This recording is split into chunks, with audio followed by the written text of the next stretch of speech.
ఓం శ్రీమాత్రే నమః. అందరికీ ఆహాహాయమి పద్యానికి స్వాగతం, సుస్వాగతం. ఈరోజు మనం భర్తృహరి గారు రాసిన వైరాగ్య శతకంలోని ఎంతో ప్రసిద్ధి చెందిన ఒక అద్భుతమైన శ్లోకాన్ని చూద్దామా?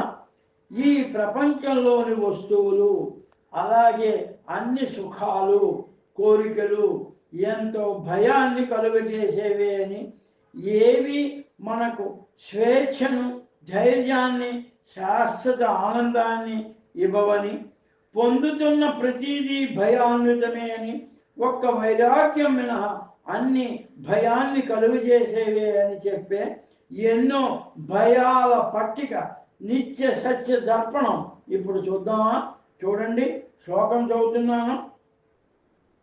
భోగే రోగ భయం, కులే చ్యుతి భయం, విత్తే నృపాలభయం, మానే దైన్య భయం, బలే రిపు భయం, రూపే జరాయా భయం, శాస్త్రే వాద భయం, గుణే ఖల భయం, కాయే కృతాంతాత్ భయం, సర్వం వస్తు భయాన్వితం, భువి నృణాం వైరాగ్యమేవా భయం. లోకంలో భయం లేని వస్తువులే లేవు. లోకంలో భోగాలను, సుఖాలను అనుభవించేవాడికి రోగ భయం ఉంటుంది. సంపదలు కలవాడికి, ఆస్తిపరుడికి రాజులు లేక ప్రభుత్వాల నుండి భయం ఉంటుంది. పన్నులు వేస్తారేమో, ఆస్తులు లాక్కుంటారేమో అని. అలాగే గొప్ప కులంలో పుట్టిన వారికి ఆ ప్రతిష్ట, ఆ గౌరవం పడిపోతాయేమో అని భయం ఉంటుంది.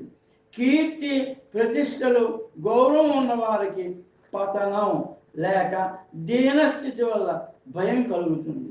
పండితులకు, శాస్త్రజ్ఞులకు వాదించేవారు, మొండిగా వాదించేవారు ఉంటారని భయం. బలవంతుడికి ఇంకా బలవంతుడైన శత్రువు వల్ల భయం ఉంటుంది. అందంగా, సౌందర్యంతో ఉన్నవారికి ముసిలితనం లేక వృద్ధాప్యం వస్తుందనే భయం ఉంటుంది.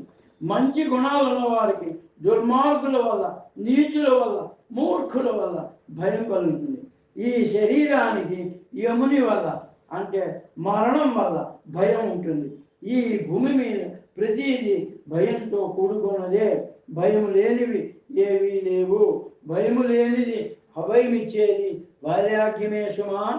సంపదను దొంగలు దోచుకుంటారేమో అనే భయం.